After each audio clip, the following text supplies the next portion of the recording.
Hi, welcome back to Yarn Y'all, or if you're new here, welcome for the first time. My name's Rachel. I'll be your host. This is a video blog or podcast where I talk about my knitting and crochet hobby. Sometimes I'll share about other things. I live here in Texas, and today is Friday. It's a little gloomy and overcast. We will be expecting a cold front tonight, tomorrow. So as of right now, we're scheduled for a high of like 80 later today, but then our cold front will blow through tonight and we'll see. I think our low is supposed to be 58, and in Texas that is actually quite cool for spring.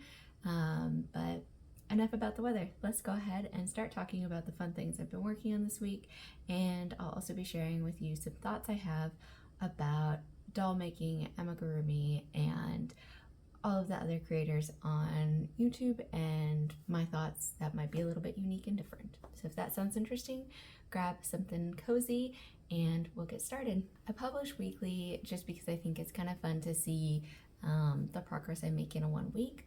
Also, I think that these videos will get better the more I do them, so bear with me as we improve. But the first whip I want to share is the one that I've been working on the most. It's my Cascada Tee by Rosario, and it's a free pattern on Ravelry.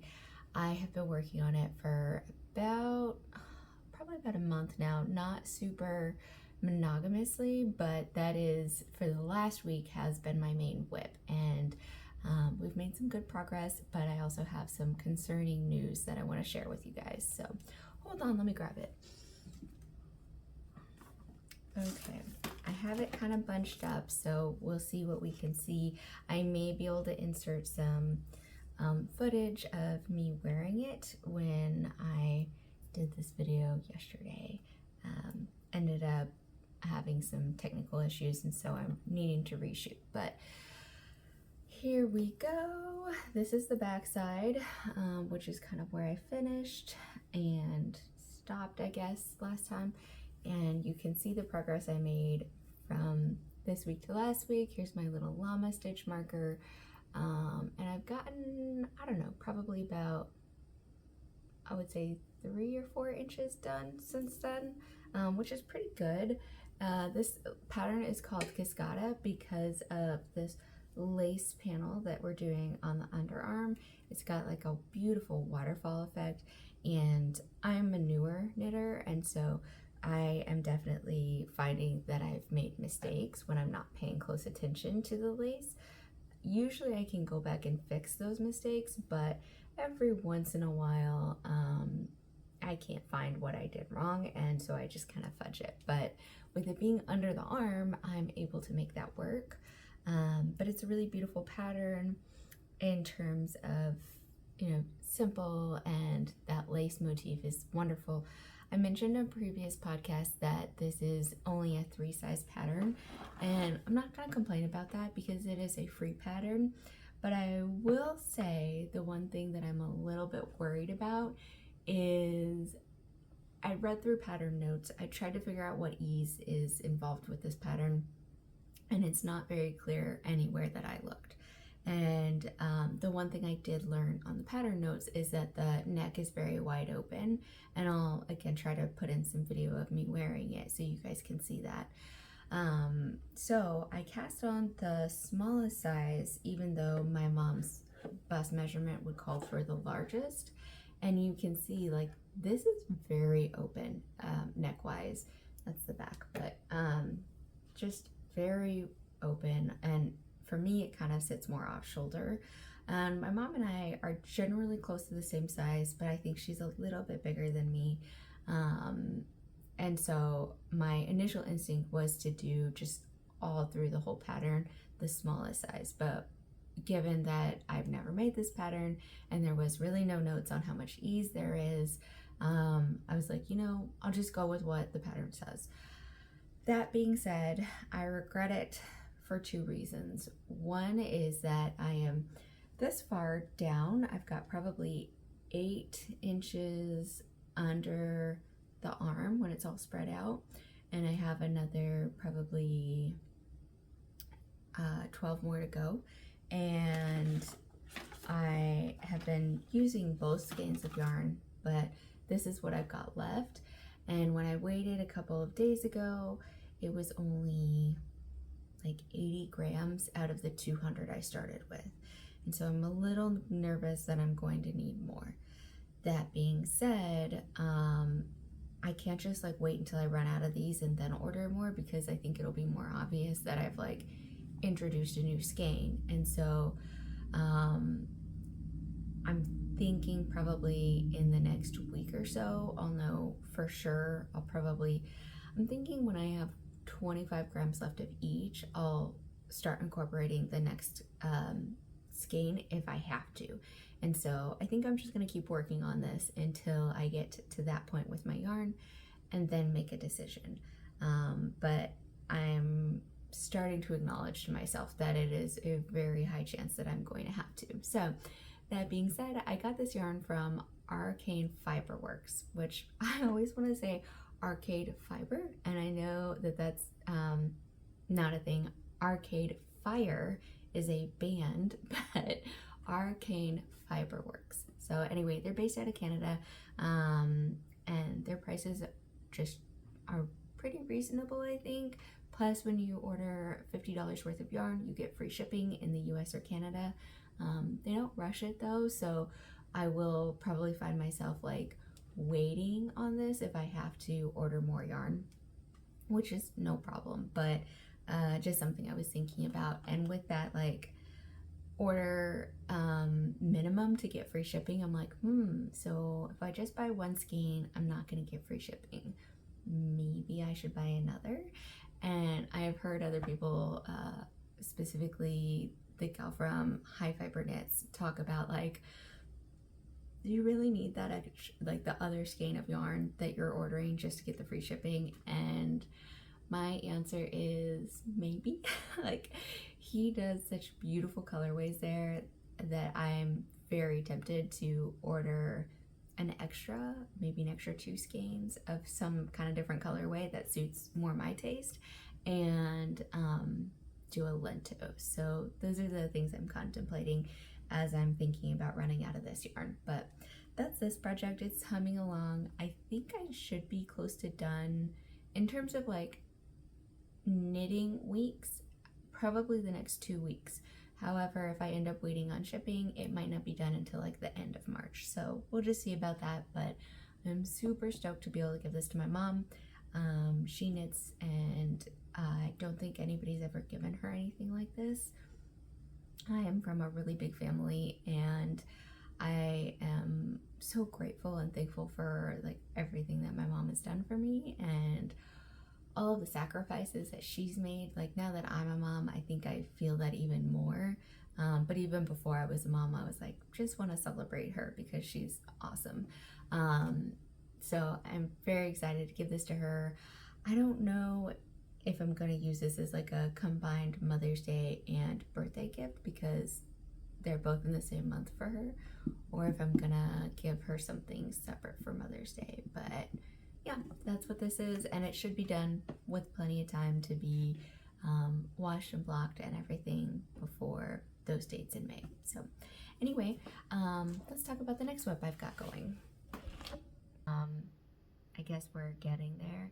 This is a bottom-up construction. It's just a basic t-shirt. Actually, it's a tank top. And it is called the Sorbet. Yeah, the Sorbet. It's by the same pattern design as the Cascada tee. It's also free. It's kind of funny, as I was like scrolling through Ravelry, I was just finding stuff that I liked and saving it, and it wasn't until later that I saw that it was free. And I'm like, well, I had bought this yarn along with 2 other skeins on clearance from Michaels, and I was going to do, I mentioned this before, but I think it's called the Magnetic Force tee.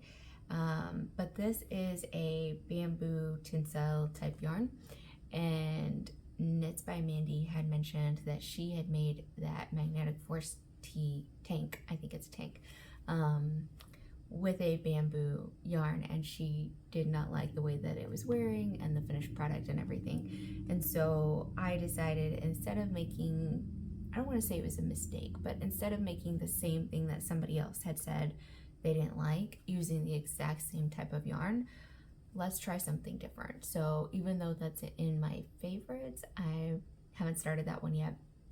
So this is the sorbet, which means ice cream, and I'm already modifying this pattern, and I'm even thinking about more ways to modify it. So the pattern calls for 5 centimeters of 1x1 rib, and I am not doing that. You might be able to tell here.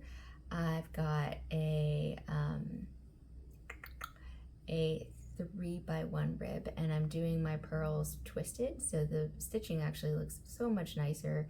You can see like more recent rounds versus the beginning rounds, and there's a couple reasons for that. These are nice and tight because they're twisted pearls. These are just traditional pearls. The other thing is that I started this project on a 40-inch circular needle. That's just what I had. I asked my mother-in-law for those for Christmas, and she was gracious enough to give them to me. However, the longer I've been knitting and the more that I've been like thinking about the craft, as well as like interacting with other knitters, the more I'm learning that like you do have to know a little bit about how the craft works in order to get the best tools that are going to work for you. So what I mean by that is, even though a 40-inch needle is more versatile in terms of like I could probably knit a blanket on that, with a size 3 US, I don't know that I will make a blanket on that. And so I'm not likely to want something that big, because while I can do magic loop, my tension's not that nice when I do magic loop. And so having something that like this big, which will fit around my waist when it's stretched out, on a 20-inch needle is way more comfortable. My stitches look just beautiful. My tension is very even, and I'm very proud of what I've produced by switching to a smaller needle circumference. So all that being said, is I'm thinking I might exchange these needles for something different, the 40-inch rather, for a smaller size. And most of the ones that she'd given me are still in the packaging, so it might be just a simple like swap, instead of having to go through the effort of like buying a whole new set of smaller sizes. I might just be able to do an exchange online. So anyway, all that is to say is I'm really liking the way this is going. As I mentioned, I modified this. It's only supposed to be 1x1. I've made it 3x1 ribbing. And as you can probably tell, this is more than 5 centimeters of work. So my thought is, because bamboo does not have any elasticity, at least not this particular, like it's straight bamboo, there's no blend. And so by having the ribbon here, it's got more elasticity. And I kind of think that instead of just doing a hem, I'll actually run it up to like my rib cage, which is probably what, like 7 inches of work. And then I'm going to switch to plain stockinette around the rib cage and bust area and straps. So that's kind of what I'm thinking. But as I've been working on this and working on the cascata tee, I realized that I would really enjoy a some kind of lace motif at the back. And so I'm looking around on Ravelry for some kind of lace pattern that is like the cascata in terms of like that waterfall braided effect, without having the expansion. And I probably could tinker with that same pattern and just not do like the increases that that pattern calls for. But that's kind of where I'm at right now, what I'm thinking about. I've still got a ways to go before I have to decide and start incorporating a lace design. And I may cast on some experimental swatch just to make sure I understand the way that that lace works and make sure I know what I'm doing before I start, because I know you can use lifelines, I know you can tink back, but I hate undoing knitted work. Like, crochet is easy. just pull the yarn. You're frogging it. You have one loop to keep track of. With knitting, it's a little bit more challenging, and every time I make a mistake, I get better at fixing it, but I also don't like making mistakes because it's still challenging. So just this past week, I saw that Taylor had posted from the Wool Needles Hands podcast, had shared about her emotional support chicken. I guess that is trending on Ravelry right now. And I had actually seen it when I was just perusing Ravelry a while back, and I thought that was kind of funny. It's a cute name, I guess. And then I have heard other podcasters, creators. It's a Sarah podcast. She's in the Netherlands, I think. She had shared there was going to be like a knit along to make some stuffies, which I think are just precious. Mel from String Things has shared that she's making, I think it's called Mochi and Friends, which is again knitted toys. And previously in old episodes, I've shared with you guys some of the toys that I've knitted, and I don't know that I've shared too much on thoughts, but for sure I've hinted at the fact that I love making toys. I don't know why, they're just fun. I think maybe part of it is because I live in Texas and it is just too hot to wear a lot of knitwear. Also, when you are given odds and ends of yarn, you can turn that into a toy. You don't need like a whole sweater's quantity for a sweater or a blanket or something like that. You need like one ball and you can turn it into something lovely. So that is probably a big reason why I like making toys. But right before all of the COVID lockdown craziness happened, I had been thinking I wanted to try something new, because previous to then I had made many crochet blankets, mostly baby blankets, and given them away for baby showers. But I wanted to try my hand at something new that also didn't require like a million balls of yarn. So I found this book on Amazon. It is Edward's Crochet Imaginarium, and you can see there's like all these fun little characters on the front, which is what really caught my attention. And the way that this book works, it's got a couple different items in here that it explains. So you've got like a standard form, 23 design instructions for arms, legs, like feet, and then heads, and then 6 tails, and then a bunch of different other textural elements like stitch designs, patterns, I guess you could say. And yeah, so what you do is you basically, within this book, you pick out what kind of shape you want to have for your doll. So like, say I want to make a bunny rabbit with really easy arms and really easy feet. So I'm not going to show you guys the instructions, but that is like, what it will probably look like when it's done. Now you might do some other things to give it some more pizzazz, but corresponding to each of these pages is instructions on how to accomplish each of these patterns. So you make your standard form, and it's basically just, like the head. Well, I'll just show you. The head and the body are all made in one go, and so there's no fussy like connecting those elements. And then you make your arms and legs and tail or ears or whatever, and then you attach those and you go.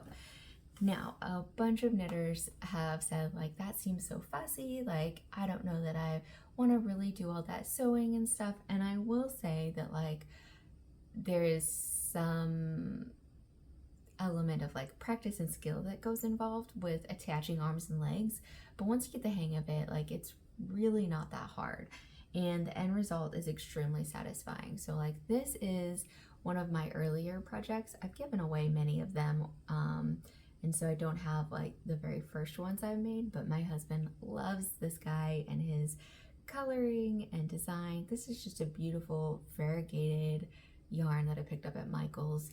We went to church one week and I forgot my crochet, and so I happened to have a needle in the car or a hook, and I just needed some yarn because at this point I had the pattern basically memorized.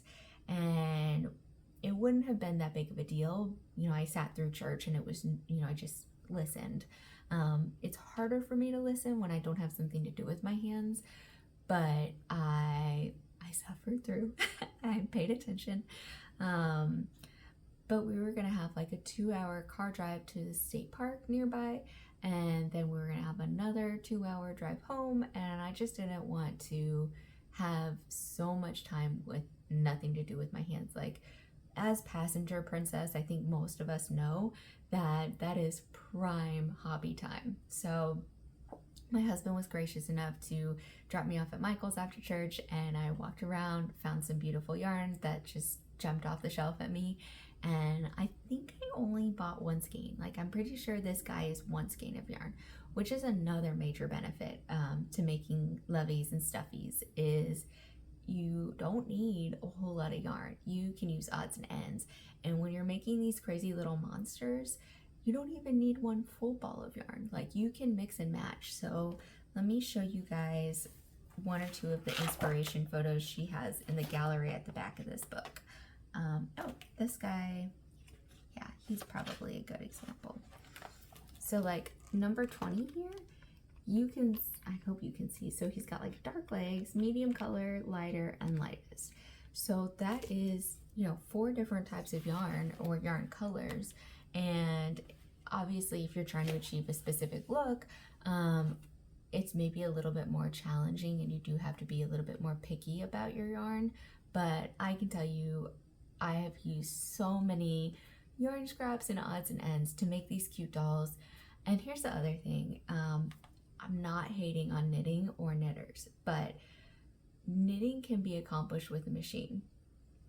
Meanwhile, crochet is still a hand only project. So if you're wanting something that's very unique, something that's very special, a crocheted item is going to be, objectively speaking, more special than a knitted item, simply because somebody had to make that, whereas knitting can be done with a machine. So anyway, that's just a little tangent on maybe why, if you're a crocheter, you shouldn't feel bad about your hobby. Again, no hate on knitting, because I've joined the knitting community and I love it, and I think that the drape of the material is just so special. Plus, you use less yarn when you knit. So each craft has its own perks, but there's something really special about a crocheted item. So here's another item that I'd made, little guy. Same type of yarn actually, but I used a smaller crochet hook, so you can see, there is a little bit of a difference in size as well as his structural integrity. This one holds its head up on its own, this guy not so much, but they're just so whimsical. She's got a little like flower on her hand there. Let's see. Yeah. And if you're a creative person that likes to use color, gets bored easily, wants variety, like, these are the way to go, because aliens and monsters and little creatures, like, you can make them to resemble real life things if that's your energy. But if you're kind of funky and want something different, and want to maybe stash bust, or just some yarn speaks to you and you don't know what you're going to do with it because you would never wear it, may I present or suggest making yourself some monsters. So I'm going to post a link for this book in the show notes, because I really think it's a wonderful hobby. And the other thing is, I have this basic form memorized. Like, it is very straightforward, and even the arms and legs are fairly easy to memorize. It's only when you get into the complicated ones with like claws or fingers or whatever that you may have some variation and you'll need to reference the pattern. But I've made well over 50 of these guys. They're well loved by the children who receive them. I've sold them at farmers markets. People just love them, and it's not because I'm doing anything really like special or amazing, but sometimes people just see something and it speaks to them and they're like, I have to have that. So these are my first ones, or some early ones. I am not going to sell these, so I'm sharing them here now, but I'm not going to post any links on how to get one. But going forward, I will probably be sharing some of my other monsters that are hanging out. And if you need to get your hands on one and you don't want to make your own, they'll be listed for sale as I come across ones that I'm willing to part with. So anyway, that's all I've got to say about these. They're a lot of fun. Give it a shot. Oh, another pro about these is there's no ends to weave in. Like, you tie off, you know, make sure your attachments are secure, and then you stuff the yarn on the inside and there's no ends to weave. So if you're one of those people who doesn't like to weave in ends, I have another reason why you should try something new. So that is really all for today now. I hope you guys have a wonderful week, and that this little bit of me rambling and getting excited about what I'm working on, externally processing what I'm making, has brought you some entertainment. And yeah, I wish you a lovely coming week. Take care. Hey, Editing Rachel here. I know that it is already midway through the next week, so instead of going on to episode 5 this weekend, we're just going to be posting episode 4 today, hopefully. And you know, given that all the technology works out. But it is the week of spring break. We had family photos over the weekend, which I will probably share when I get those back. And then my parents were in town. And so anyway, long story short, I apologize for not posting over the weekend. I don't know how many of you were really holding your breath for that, but I'm trying to be consistent. So anyway, again, sorry on the delay. Also really glad that you hung out with me all this video and ramble, and I look forward to sharing all of the progress I've made, and I may be switching my videos to a midweek video. So anyway, that's all. Wanted to explain what happened. So take care, have a lovely week.